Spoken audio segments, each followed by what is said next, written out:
Salam saudaraku, semoga kita semua dalam keadaan sehat dan penuh sukacita dalam Tuhan. Hari ini kita akan merenungkan firman Tuhan. Sebelumnya mari kita berdoa. Bapa di surga, sebentar lagi kami akan membaca dan merenungkan firman-Mu. Kiranya Roh-Mu yang kudus menerangi hati dan pikiran kami, agar kami memahami firman-Mu hanya di dalam kebenaran-Mu saja. Berfirmanlah Bapa, karena kami anak-anak-Mu telah siap mendengar. Dalam nama Yesus Kristus kami berdoa. Amin. Firman Tuhan yang menjadi nas khotbah kita di minggu ini, Pengkhotbah 10 ayat 10-15. Beginilah firman Tuhan. Jika besi menjadi tumpul dan tidak diasah, maka orang harus memperbesar tenaga. Tetapi yang terpenting untuk berhasil adalah hikmat. Jika ular memagut sebelum mantra diucapkan, maka tukang mantra tidak akan berhasil. Perkataan mulut orang berhikmat menarik, tetapi bibir orang bodoh menelan orang itu sendiri. Awal perkataan yang keluar dari mulutnya adalah kebodohan, dan akhir bicaranya adalah kebebalan yang mencelakakan. Orang yang bodoh banyak bicaranya, meskipun orang tidak tahu apa yang akan terjadi, dan siapakah yang akan mengatakan kepadanya apa yang akan terjadi sesudah dia. Jerih payah orang bodoh melelahkan orang itu sendiri, karena ia tidak mengetahui jalan ke kota. Demikian firman Tuhan.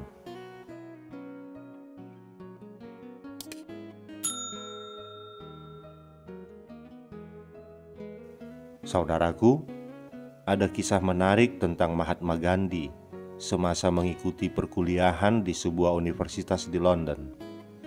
Di universitas tempat beliau menimba ilmu, ada seorang profesor yang entah karena alasan apa, seperti kurang suka melihat beliau, dan selalu berusaha menjatuhkan beliau. Mungkin karena beliau dikenal sangat bijaksana. Suatu hari, sewaktu jam makan siang, Mahatma Gandhi belakangan masuk ke kantin. Kantin sudah penuh. Satu-satunya kursi yang kosong hanya di sebelah profesor yang juga sedang makan.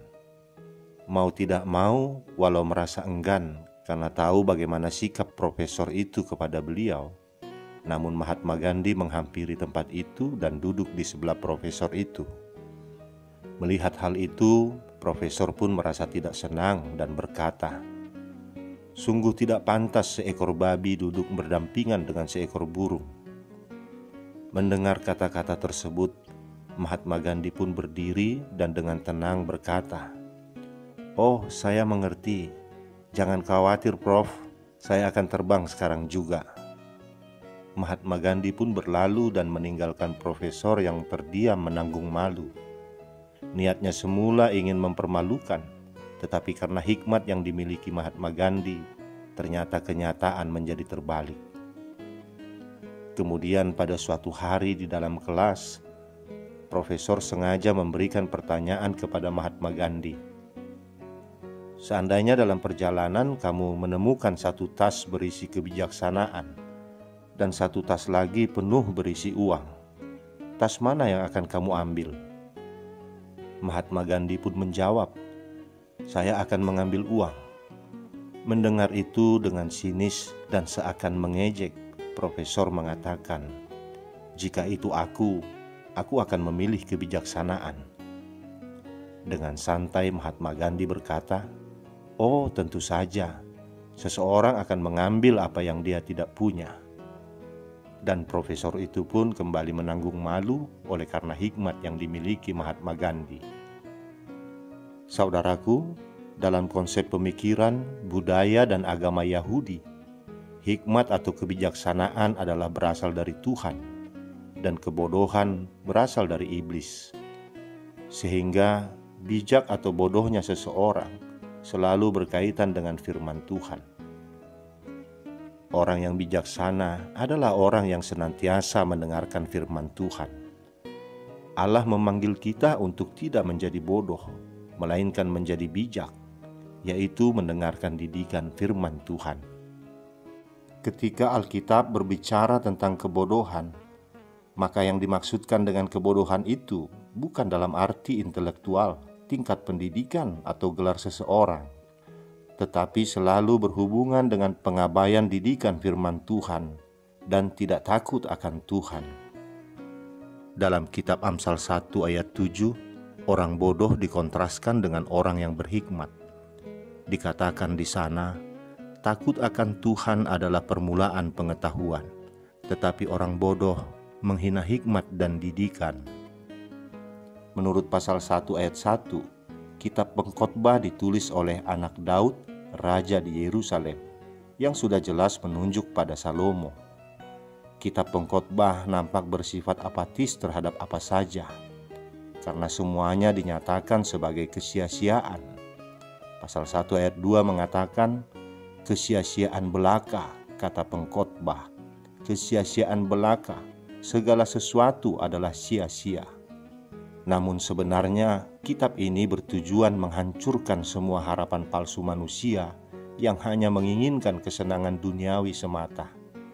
Penulis kitab Pengkhotbah ingin membawa umat Tuhan untuk melihat kenyataan dari semua kejahatan, ketidakadilan, dan kematian, serta menginsafkan umat Tuhan bahwa hidup yang terlepas dari Allah itu sia-sia dan tidak akan menghasilkan kebahagiaan sejati.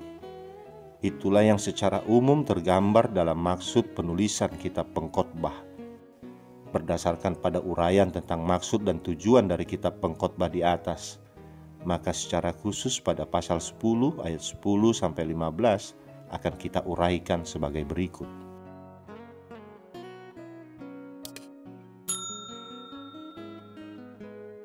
Dalam ayat 10 tadi dikatakan, jika besi menjadi tumpul dan tidak diasah, maka orang harus memperbesar tenaga, tetapi yang terpenting untuk berhasil adalah hikmat.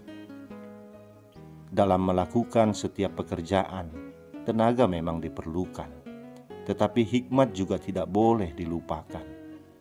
Pengkhotbah mendorong kita untuk memakai akal budi kita dan melihat ke depan sebelum melakukan sesuatu, agar apa yang kita lakukan boleh berjalan dengan efektif dan efisien. Di ayat 11 dikatakan, jika ular memagut sebelum mantra diucapkan, maka tukang mantra tidak akan berhasil. Setiap aksi yang penuh semangat selalu membawa risiko, dan orang yang mengalami kecelakaan kebanyakan disebabkan oleh kesalahannya sendiri, bukan karena suratan tangan. Seharusnya ia berjaga-jaga dan mengambil tindakan-tindakan pencegahan. Ayat 12 sampai ayat 15 berbicara tentang mulut atau pembicaraan orang bodoh. Jadi fokus utama pembahasan pada bagian ini adalah tentang orang bodoh. Oleh karena itu, nasihat sebenarnya yang mau diberikan adalah jangan menjadi orang bodoh. Di ayat 12 dan 13 dikatakan, perkataan mulut orang berhikmat menarik, tetapi bibir orang bodoh menelan orang itu sendiri. Awal perkataan yang keluar dari mulutnya adalah kebodohan, dan akhir bicaranya adalah kebebalan yang mencelakakan. Menurut Pengkhotbah, yang membedakan antara orang yang bodoh dan orang yang berhikmat adalah perkataannya.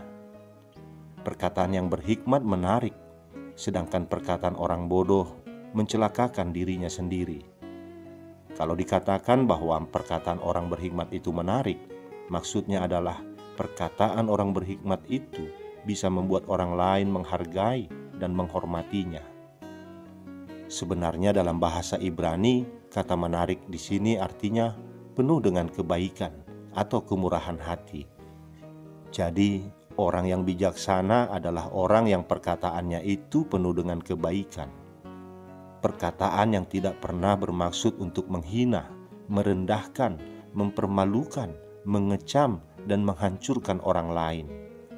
Jadi, kalau ada orang yang dalam pembicaraannya selalu ingin menyalahkan dan merendahkan orang lain, serta hanya membanggakan dirinya sendiri, Ini jelaslah bukan orang yang berhikmat, melainkan orang yang bodoh atau tidak bijaksana. Perkataan orang bodoh hanya akan menjadi bumerang yang mencelakakan dirinya sendiri. Dengan perkataannya, dia menyakiti orang lain dan membuat orang lain tidak menyukainya. Lalu orang akan menghindari dan membencinya. Jadi, kalau kita ingin menjadi orang yang bijaksana, perhatikanlah perkataan kita. Pikirkanlah dahulu baik-baik sebelum kita berbicara atau sebelum kita mengeluarkan kata-kata. Ingatlah bahwa perkataan itu bisa jauh lebih menusuk, melukai, dan menyakiti daripada pedang yang tajam. Ayat 14 mengatakan, orang yang bodoh banyak bicaranya, meskipun orang tidak tahu apa yang akan terjadi, dan siapakah yang akan mengatakan kepadanya apa yang akan terjadi sesudah dia. Di sini pengkhotbah membicarakan tentang ciri-ciri lain dari kebodohan.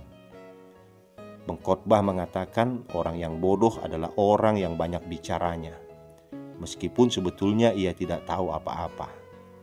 Orang yang tidak tahu apa-apa biasanya menjadi orang yang sok tahu dan banyak bicara.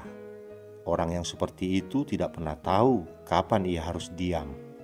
Mereka terus-menerus bicara dan tidak mau mendengarkan orang lain. Itu membuat orang lain menjadi bosan mendengarkan.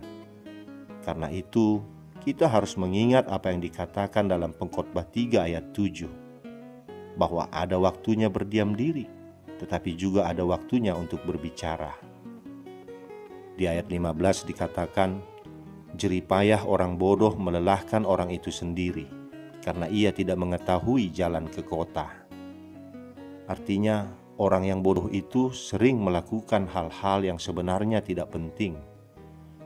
Bisa saja orang itu terlihat sibuk atau lelah, tetapi sebenarnya tidak ada satupun hal yang berarti yang dilakukannya, selain melelahkan dirinya sendiri. Dia tidak tahu tentang tujuan dari setiap hal yang dilakukannya.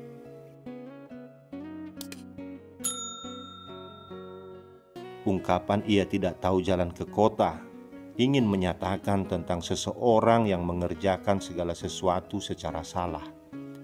Itu diibaratkan dengan orang yang tidak tahu jalan ke kotanya sendiri. Dia tidak tahu bagaimana keadaan kotanya atau rumahnya sendiri. Itu berarti ia adalah orang yang tidak tahu akan dirinya sendiri. Apabila orang tidak pernah tahu dan menyadari keterbatasannya sendiri, ia akan melakukan segala sesuatu secara salah. Sebaliknya, orang yang bijaksana itu justru adalah orang yang tahu kelemahan, keterbatasan, dan ketidaktahuannya, serta mau mengakuinya.